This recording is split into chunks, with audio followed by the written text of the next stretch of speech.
Muy buenos días, mis queridos hermanos de nuestra iglesia cristiana Casa de Restauración. Bienvenidos nuevamente. Hechos 15. Hechos 15. Vamos a dividir este capítulo de Hechos en dos secciones.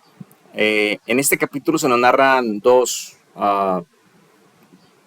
discusiones, por así decirlo. Son dos discusiones. Una discusión es doctrinal, en la cual participa toda la congregación, o participan incluso la gente de Antioquía, Pablo Bernabé y la iglesia en Jerusalén. Es el primer concilio, ¿no? Porque es un tema importante que se va a ver, que se trata de la salvación. Y hay una segunda discusión que es una discusión más, no tan doctrinal, es más carnal, pero eso lo vamos a ver la próxima semana, cuando terminemos Hechos 15, ¿no? Y este Hechos 15, mi hermano, eh, son esos capítulos que tú vas a amar, porque son clave en la vida cristiana. Este capítulo nos deja ver con claridad que para ser salvos solo se necesita Cristo, Cristo y nada más. En muchas iglesias es algo así como que, bueno, ya tienes a Cristo, pero te falta esto, ¿no? Te falta esto otro, te falta aquello para poder tener salvación. Incluso hay unas iglesias o que están hoy de moda, ¿no? Que dicen, no, tú no eres salvo en el nombre de Jesús, tú eres salvo en el nombre de Yeshua HaMashiach. ¿Por qué? Porque, no sé si recuerdan, Hechos 4:12, ¿se acuerdan que aprenden a Pedro, a Juan, y los tienen delante del concilio? Y entonces dice que se levanta Pedro lleno del Espíritu Santo y dice unas voces, ¿no? Que Jesucristo es la piedra reprobada por vosotros los edificadores, todo esto. Y dice que en ningún otro hay salvación, ¿sí? En ningún otro nombre hay salvación, porque no se ha dado ningún nombre debajo del cielo. O sea, no hay ningún nombre debajo del cielo dado a los hombres en el cual podemos ser salvos.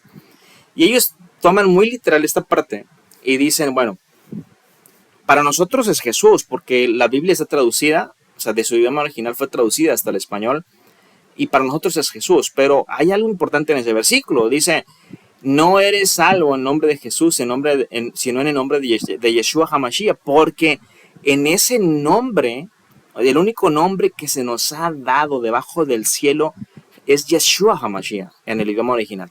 Entonces, aunque Jesús es una transliteración al español, no hay salvación ahí. La salvación está en el nombre de Yeshua HaMashiach. Entonces, ¿qué tan importante es esto, no? Hay algunas otras iglesias que dicen, bueno, y se te acercan, ¿no? Y de repente te dicen, ok, tú eres cristiano, qué padre, pero estás guardando el sábado. El sábado fue santificado, ¿no? O algunas otras que te dicen, no, es que tienes que usar el velo, mujeres no pueden usar pantalones y tantas cosas que las iglesias han querido añadirle a la gracia del Señor, ¿no? Y gracia significa gratis, ¿no? Entonces, ¿qué tan importante es esto? ¿Qué tan importante? Pues bueno, lo vamos a ver el día de hoy. Hay algunas frases que vas a atesorar, que nos van a ayudar para poder resistir o confrontar cuando alguien venga y me dices y me diga y nos diga precisamente que aparte de creer en el Señor Jesucristo te hace falta alguna otra cosa, ¿no? Entonces vamos a empezar, ¿no?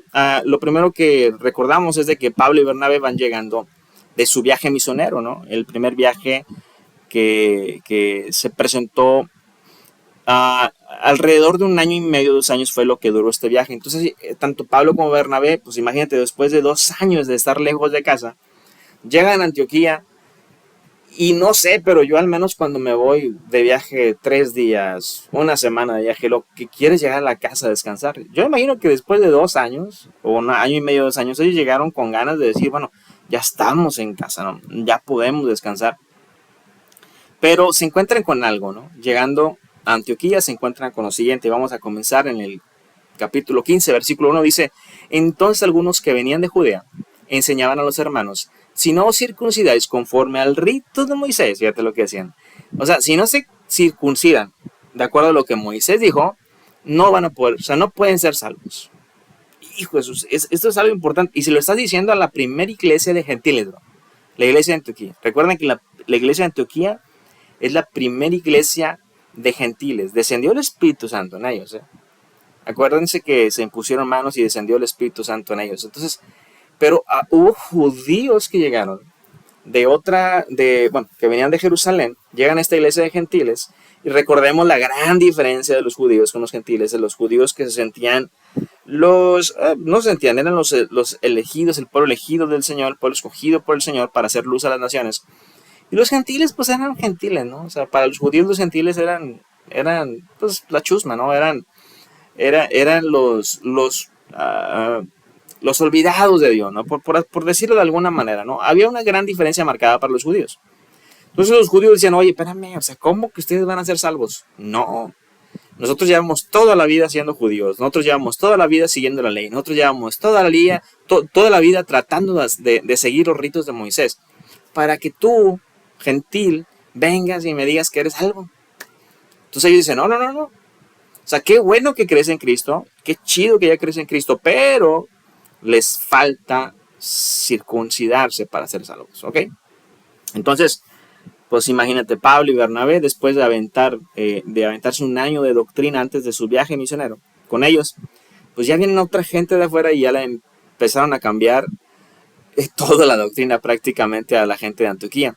Entonces, como Pablo y Bernabé tuviesen una discusión y contienda no pequeña con estos judíos, se dispuso que subiese Pablo y Bernabé a Jerusalén y algunos otros de ellos a los apóstoles y a los ancianos para tratar esta cuestión. Entonces, imagínate, man, te acabo de decir que ellos van llegando de un viaje de 1 año y medio, 2 años. Lo que quieren es descansar y se topan con estos judíos, que también son cristianos. Se topan con ellos que están cambiando la doctrina y la iglesia está en incertidumbre. O sea, imagínate ser parte de la iglesia de Antioquía y que de repente te venga y te diga alguien, después de 3 años creyendo que eres salvo, que venga alguien y te diga, no, todavía no, porque te falta seguir la ley de Moisés. Entonces ellos están en incertidumbre, ¿no? O sea, ¿somos salvos o no somos salvos? ¿Qué está pasando? Entonces piden precisamente a Pablo y a Bernabé, ustedes vayan, o sea, vayan en representación de todos y discutan el tema, porque tenemos que incluir a los ancianos y a los apóstoles allá en Jerusalén. Amén. Entonces, ¿qué es lo que pasa? Ya los mandan a ellos. Pablo y Bernabé iban todavía emocionados, o iban llegando emocionados, queriéndole contar a todo mundo las maravillas que Dios había hecho a través de ellos, que mucha gente gentil que nunca había escuchado del Dios de Israel cayó rendida a la deidad del Dios de Israel y al sacrificio del Señor y a la gracia del Señor. El respaldo que tuvieron a pesar de las persecuciones, a pesar de haberlo apedreado y creerlo muerto, o sea, a pesar de todo, el Señor respaldó con gran autoridad, respaldó a estos dos, a Pablo y a Bernabé, al grado de que ellos pudieron todavía regresar a cada una de las ciudades donde se había predicado y fundar iglesias cristianas. O sea, ellos venían a contar todo completamente, andaban emocionadísimos, ¿no? Entonces es lo que dice el versículo 3. Ellos pues, habiendo sido encaminados por la iglesia, recordemos que Antioquía está hacia el norte, o sea, al norte de Jerusalén. Entonces, cuando son encaminados por la iglesia, pasaron por Fenicia y Samaria. Tenían que recorrer esta región para poder llegar precisamente a Jerusalén. Pero no nada más pasaron caminando por Fenicia y Samaria, sino que pasaron y contando la conversión de los gentiles y causaban gran gozo, brother, a todos los hermanos. Había gente en Fenicia y Samaria que ya eran cristianos y ellos al saber, ellos les decían, hey, el Señor es en serio. O sea, hay poder del Señor cuando predicas, y cuando le predicas a los gentiles, el Señor se mostró su gracia. Recordemos el tema de hoy, su gracia es suficiente. No necesitaron hacerse judíos, su gracia es suficiente, mi hermano. Su gracia fue suficiente y hay muchos gentiles, hay muchas iglesias que el Señor ha hecho allá en este primer viaje misionero, ¿no? Entonces dice que causaban gran gozo. Los hermanos lo escuchaban y decían, wow, increíble, el gozo lo podían sentir porque la gracia del Señor había alcanzado gentiles, ¿no?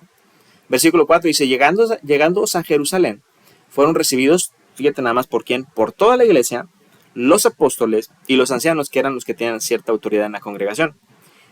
Y a ellos también, dice, les refirieron todas las cosas que Dios había hecho con ellos en este viaje, ¿no? Pero algunos de las sectas de los fariseos, cuando estaban escuchando todo esto, dice que algunos de las sectas de los fariseos que ya habían creído en Jesús, se levantaron diciendo, no, es necesario circuncidarlos y mandarlos a que guarden la ley de Moisés, ¿no? Siempre, nunca falta, ¿no? Nunca falta el que todo el mundo está bien contento, y nunca falta el frijolito ahí, el frijolito negro, ¿no? Entonces, aquí hay que entender algo interesante. Para empezar, esos fariseos ya habían creído que Jesús era el cumplimiento de la ley y de las profecías que ellos mismos predicaban en las sinagogas. Es decir, ellos ya aceptaron al Señor, ¿sí? Ya eran parte de la iglesia. Pero estos fariseos, hay que entenderlos, llevaban toda su vida, brother, toda su vida siendo fariseos. Y es muy difícil cambiarles la manera de pensar, ¿no? Es muy difícil cambiarles esa manera de pensar que tienen de fariseos. Es una costumbre que tienen toda su vida. El problema no es eso, el problema es de que esa idea, esa costumbre, quieren llevarla a los gentiles ahora. Hay otra cosa aquí que se nota mucho, ¿no? Estos judíos, que la Biblia les menciona, estos fariseos, estos judíos no habían abandonado su identidad de fariseos. O sea, ser fariseo no era cualquier cosa. Ser un fariseo era una persona de estatus, ¿no? Un fariseo era algo más que los escribas, era algo más que los publicanos. O sea, es ser una persona de un alto rango. Y ellos habían amado a esta identidad tanto que la seguían abrazando, aún habiendo creído en el Señor Jesucristo. Y abrazar tu identidad, hermano, escucha, porque ese es un mensaje importante para todos. Abrazar tu identidad antes, tu identidad pasada, abrazar esa identidad y amarla más, esa identidad, nos puede traer muchas consecuencias. Y déjame decirte que es un error, ¿sí? Hay los músicos de alabanza en las diferentes iglesias, tú le preguntas a ellos, dicen, no, yo soy músico cristiano, ¿no? O sea, yo soy músico cristiano, pero yo nunca he escuchado a los demás hermanos decir, yo soy ingeniero cristiano, yo soy un arquitecto cristiano, yo soy un licenciado cristiano. Hermano, somos de Cristo y la identidad que tenemos que abrazar ya no es mi identidad pasada, sino mi identidad en Cristo, como hijo de Dios. Por eso dice la palabra del Señor que en Él somos nuevas criaturas. Por eso dice la palabra del Señor que todas las cosas han pasado. Todas las cosas ahora son hechas nuevas. No abraces tu identidad pasada, porque eso nos puede traer muchas consecuencias.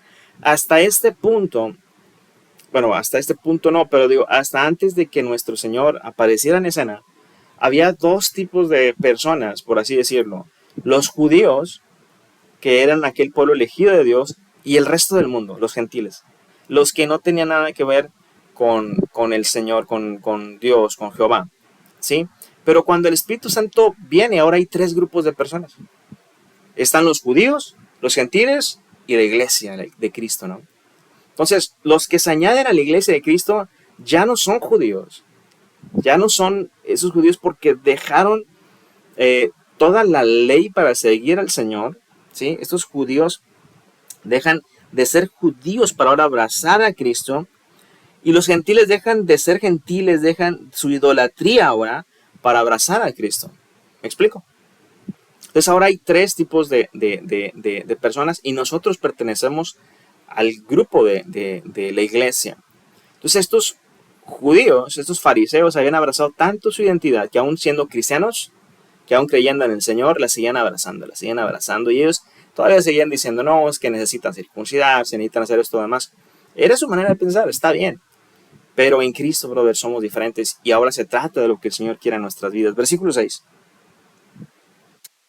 Dice que, y se reunieron los apóstoles y los ancianos para conocer de este asunto. Esta reunión aparentemente es una segunda reunión, porque en la primera reunión recuerdan que estaba la iglesia completa, estaban los ancianos y los apóstoles. Cuando escuchan el tema de lo que había pasado y luego todavía la controversia de los judíos diciendo que era necesario que primeramente se convirtieran al Señor, que fueran, que se circuncidaran y que guardaran la ley de Moisés. Cuando escuchan eso, entonces como que hacen una segunda reunión y es lo que narra este versículo 6. Y se reunieron los apóstoles y los ancianos para conocer este asunto. Y después de mucha discusión, y esta frase, mi hermano, abrázala, ¿sí? Si tú eres cristiano y tú eres de los que están seguros que solamente su gracia es la necesaria y que su gracia es suficiente, abraza y ama esta frase. Dice, después de mucha discusión.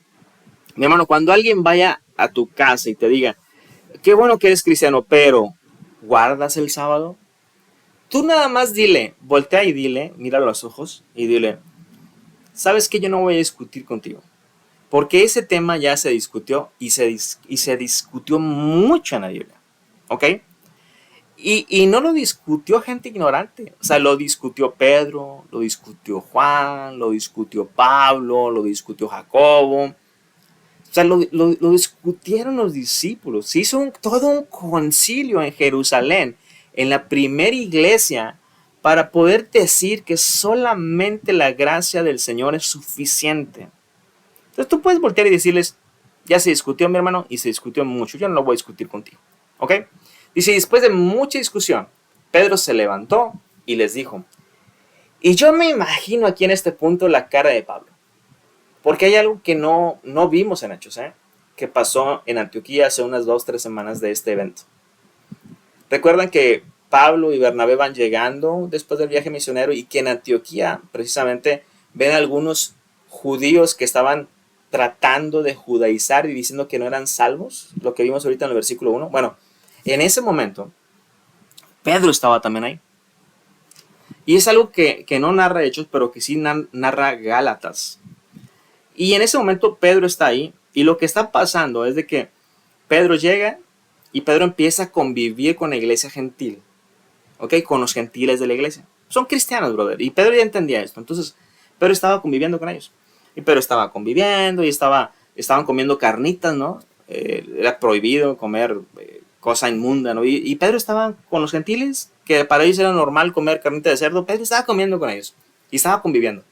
El problema fue que cuando de repente llega gente que es circuncidada, es decir, gente de judía, cuando llega gente judía a Antioquía, entonces Pedro se aparta de los gentiles, se hace el propio, se va con los judíos. Y yo imagino que estos judíos igual, así como que volteando a ver los gentiles, ¿qué están haciendo los gentiles? No, están comiendo carnitas. Yo imagino Pedro, están comiendo carnitas, yo no como eso.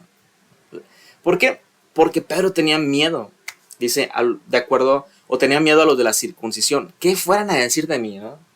Pedro tenía ese miedo de que, los de la circuncisión, ¿qué van a decir de mí, no? Soy Pedro, tengo que cuidar ese nombre, ¿no? Entonces, pero vamos a ver lo que narra un poquito, porque cuando Pablo ve que Pedro hace esto, lo peor no es la actitud de Pedro, sino que en esa simulación dice que está arrastrando a otros judíos que también son de la iglesia, e incluso el mismo Bernabé iba, ¿no? Y es arrastrado también Bernabé a esa hipocresía, es lo que está diciendo Pablo. Mira lo que dice Gálatas, en versículo 11. Dice, pero cuando Pedro vino a Antioquía, le resistí cara a cara. Todos conocemos la actitud de Pablo. Dice, yo le resistí a Pedro. O sea, no cualquiera. A Pedro le resistí cara a cara. Porque era de condenar. Pues antes que viniesen algunos de parte de Jacobo, es decir, los que venían de Israel, aquellos judíos, comía con los gentiles, hombre, que no se haga. Pero después vinieron, o sea, después de que vinieron, se retraía y se apartaba de estos gentiles porque tenía miedo de los de la circuncisión. Y en su simulación participaban también los otros judíos de tal manera que un Bernabé fue también arrastrado por la hipocresía de ellos. Pero aquí Pablo comete un error. El error que comete Pablo es que ya vio, o sea, Pablo ya identificó que hay un problema ahí, ¿no? Ya identificó que algo no está siendo de acuerdo a la palabra de Dios. Lo más lógico y lo que se recomienda ahora para los líderes es cuando tú vayas a llamarle la atención a alguien o resaltarle a alguien alguna actitud incorrecta, una actitud no cristiana, pues lo más lógico es, o lo recomendable es, apártate con él. O sea, es decir, tómalo, llévalo aparte, que nadie escuche y hazle ver el error. ¿Sí? En el amor del Señor, él debe ver el error. Es sencillo. Pero Pablo, en su ira y en su enojo, porque se lo estaban haciendo a su iglesia, porque recordemos que Pablo estaba en Antioquía, y era uno de los líderes de la iglesia, entonces Pablo tenía un cierto amor por toda esta gente, ¿no? Entonces ahora se lo estaban haciendo a su iglesia, entonces Pablo yo imagino que enfurecido dice, pero cuando vi, es versículo 14, pero cuando vi que no andaba rectamente conforme a la verdad del evangelio, dije a Pedro delante de todos, sí, delante de todos, si tú siendo judío vives como los gentiles y no como judío, ¿por qué obligas a los gentiles a judaizarse, hombre? ¿Me explico? Entonces, se puso la cosa interesante en Antioquía 2 semanas atrás. Yo me imagino, y tú también puedes imaginarte, a Pedro. O sea, imagínate Pedro siendo uno de los discípulos del Señor, siendo aquel que en 2 predicaciones en las primeras 2 predicaciones hubo 8,000 convertidos. siendo una persona de renombre, un apóstol reconocidísimo, Pedro, el que le abrió también la puerta a los gentiles, siendo este Pedro de una persona de reconocimiento dentro del cristianismo, ¿verdad? Que inclusive los de Antioquía lo conocían, y lo conocían muy bien, ¿no? Yo me imagino a Pedro cómo se sintió después de la regañiza que dio Pablo.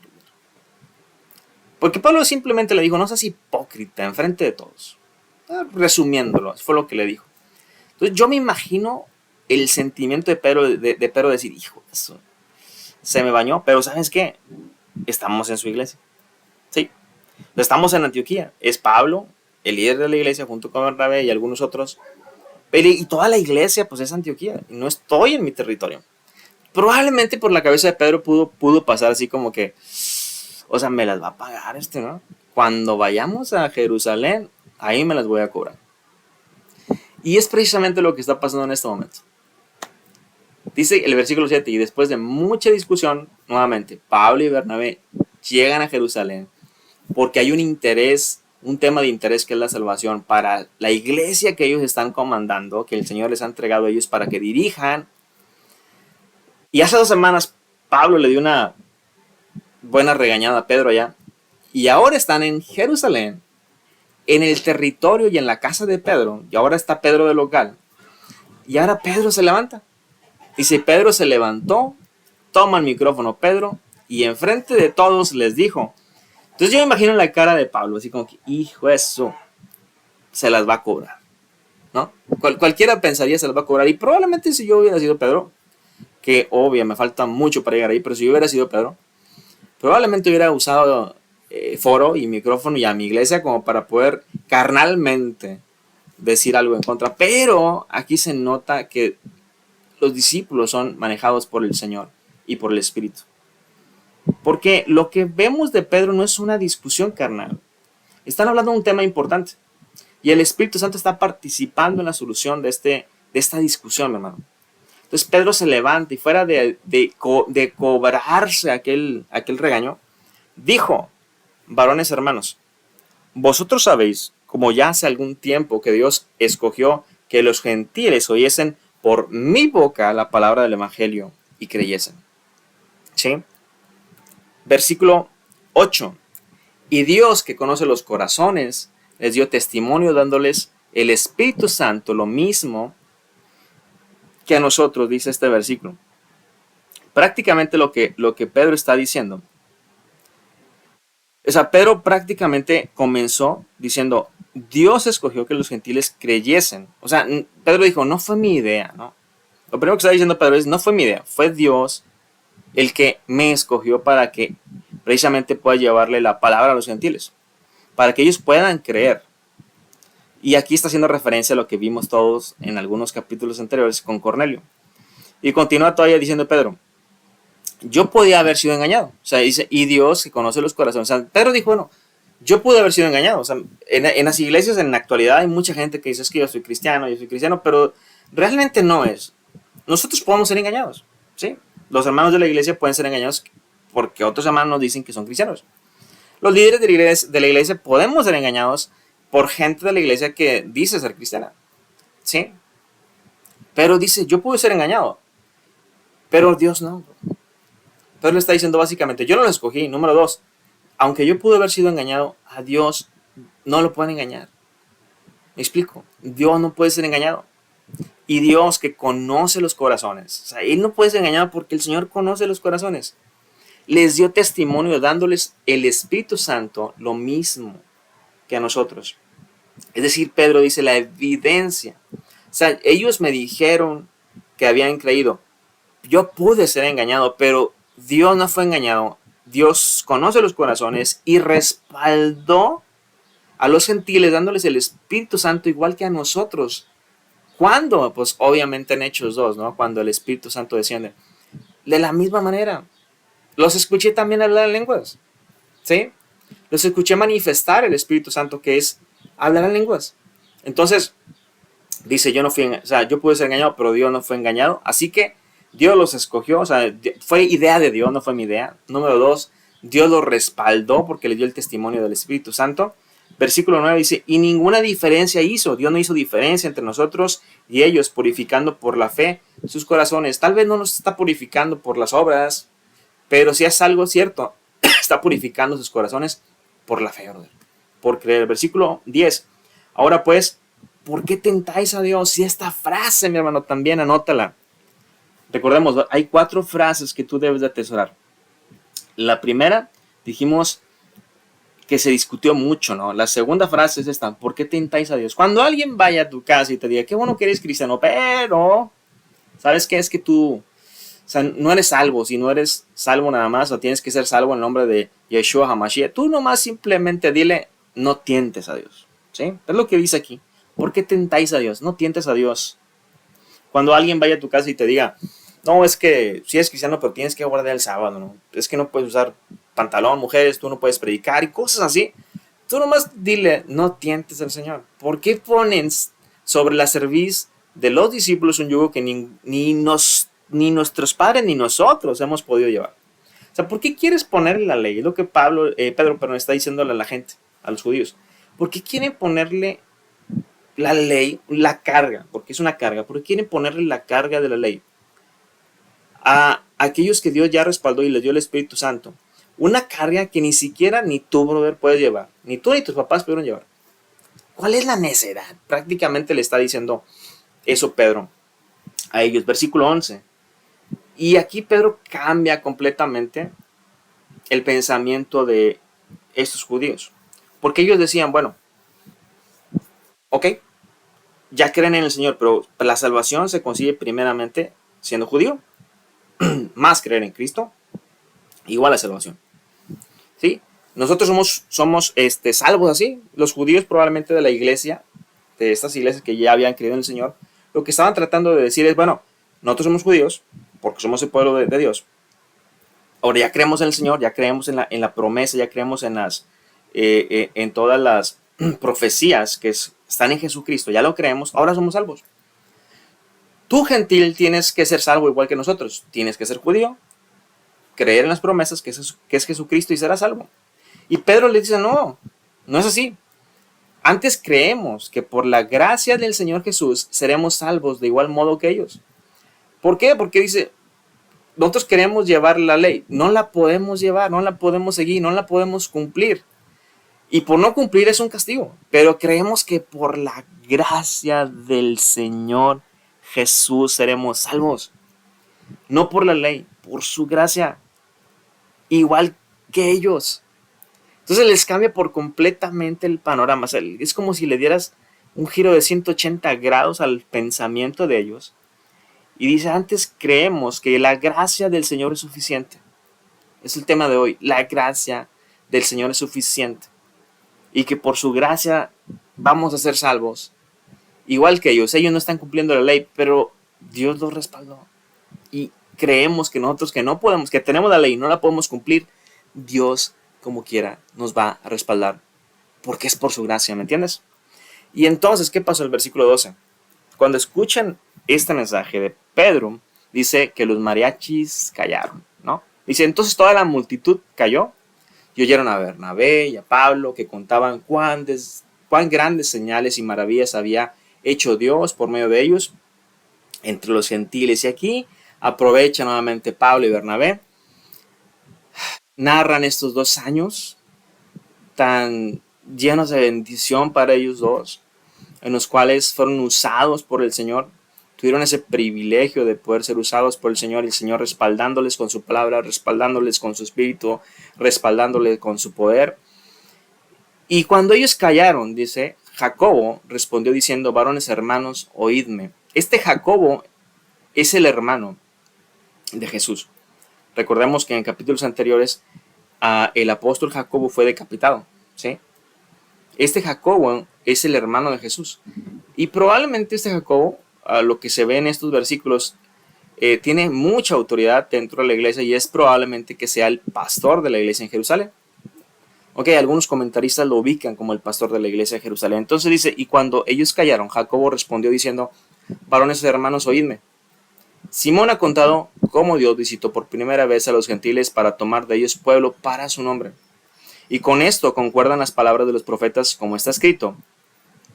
Después de esto volveré y reedificaré el tabernáculo de David que está caído y repararé su ruina y lo volveré a levantar, para que el resto de los hombres busque al Señor y todos los gentiles sobre los cuales es invocado mi nombre. Dice el Señor que hace conocer todo esto desde tiempos antiguos. Aquí lo que Jacobo o Santiago, que es la misma persona, está hablando de una profecía que se encuentra en el libro de Amós, en la última parte del libro de Amós. Esta profecía, mi hermano, habla del regreso de Cristo, del regreso del Mesías. Entonces, cuando dice que reedificará el tabernáculo de David, ¿no? Lo que dice el versículo versículo 16, dice, después de esto volveré y reedificaré el tabernáculo de David. Ahora, David no era un sacerdote, ¿no? David era un rey. Entonces, cuando dice reedificaré el tabernáculo, se está refiriendo al reinado de David. Es decir, voy a reedificar el reinado de David, ¿sí? Pero hay algo importante. En el tiempo de Jesús, el reinado ya no es de David. O sea, ni de David ni de ninguno de sus descendientes. El reinado en ese momento es de Roma. Y antes de Roma había sido Asiria, y antes de Asiria había sido Babilonia. O sea, ya no existe el reinado de David. Pero cuando el ángel se le aparece a María, no sé si te acuerdas, cuando el ángel se le aparece a María, el ángel le dice que su hijo, que es Jesús, se sentará en el trono de David, su padre. ¿Verdad? Ahora, pregunta. ¿Se sentó Jesús como rey? No, ¿verdad? Nunca se sentó como rey, ¿no? O sea, caminó como siervo, caminó como hombre, fue crucificado, pero nunca se sentó en el trono de David. Entonces, ¿qué es lo que estamos esperando como iglesia? Nosotros como iglesia, mis hermanos, creemos y estamos esperando que el Señor en su segunda venida se sienta en el trono y se inaugure por fin el reinado judío desde Jerusalén. Entonces, es lo que está precisamente diciendo Jacobo aquí. Ojo, Jacobo está dando esta profecía, pero no está diciendo, esto es el cumplimiento de la profecía, ¿ok? Dice, esto concuerda, ¿ok? Versículo 15 dice, y con esto concuerdan las palabras de esta profecía, ¿ok? La profecía está diciendo, bueno, en la segunda venida de Cristo, cuando Él vaya a gobernar, cuando Él se vaya a sentar en el trono, aún cuando el Señor venga por segunda vez, aún los gentiles van a ser gentiles.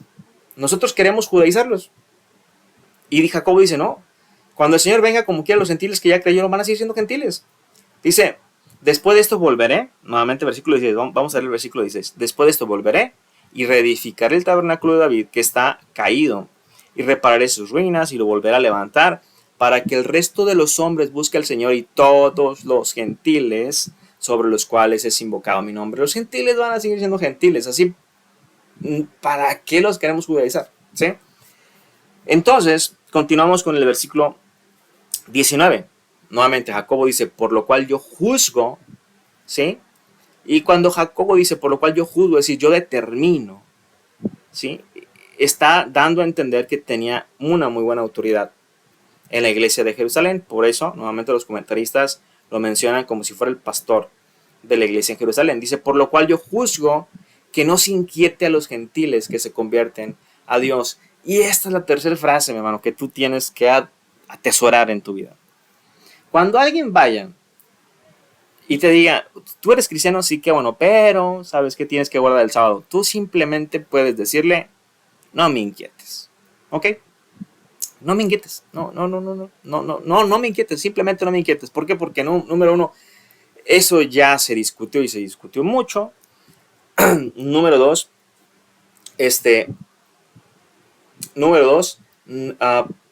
¿por qué estás tentando al Señor? Y número 3, no me inquietes, que es lo que está diciendo precisamente Jacobo aquí. Por lo cual yo juzgo que no se inquiete a los gentiles, ¿sí?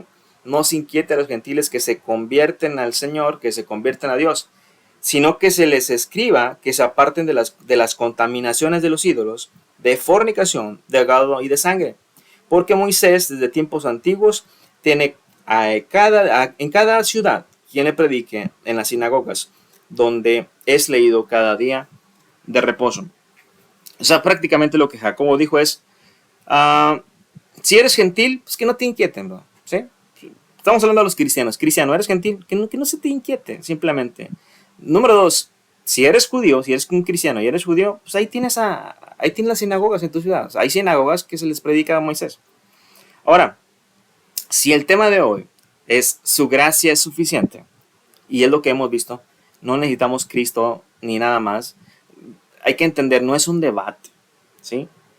El tema de la salvación no es un debate, es decir, no es Cristo versus obras, ¿ok?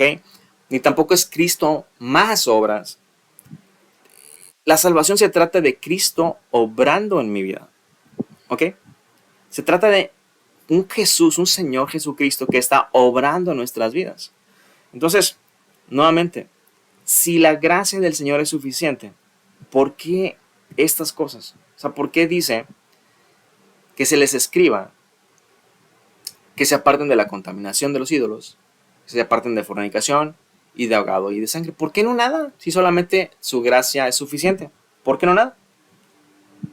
Ok, bueno, estas cosas las vamos a ver la próxima semana cuando terminamos el capítulo 15 de Hechos y continúe este apasionante debate, ¿ok? Así que el próximo estudio, la próxima semana subimos otro estudio para poder entender por qué ponen en una carta estas 3 recomendaciones. ¿Qué nos queda, brother? ¿Qué nos queda, hermano, de estos 21 versículos? Lo único que yo puedo dejarte como tarea esta semana en la escuela dominical es que puedas descansar en la gracia del Señor durante toda la semana. Tú descansa en la gracia del Señor y entiende una cosa, que la salvación siempre va a venir por gracia, no por méritos. Porque cuando la salvación es por algo que yo hice, entonces ya no se llama gracia. Hay un canto hermoso, ¿no? Que precisamente menciona eso, que dice, por eso se llama gracia. Porque el que vino a dar su vida fue el Señor. Si fuera por obras, pues no hubiera un entendimiento, ni tampoco hubiera sentido el sacrificio de Cristo. Si Cristo vino a dar su vida por ti, por mí, es porque no éramos, sino somos incapaces de poder llegar al Padre por nuestros propios méritos. Y la única manera de poder ser capacitados, por llamarlo así, de poder estar delante de la presencia del Señor, la única manera posible era precisamente el sacrificio de nuestro Señor. Y esto me recuerda a alguna película de estos seres fantásticos que están ahorita de moda en Marvel, ¿no? Cuando alguien levanta un dedo y que dice nada más, hay una sola alternativa, ¿no? Es el único camino que hay. Era el único camino de poder derrotar a ¿no? No sé si se acuerdan, pero el sacrificio de nuestro Señor Jesucristo era la única alternativa. Así que yo te recomiendo que durante esta semana puedas descansar en la gracia del Señor. Nos esperamos la próxima semana en este apasionante debate de Hechos 15. Que nuestro Señor Jesucristo les bendiga y hasta pronto.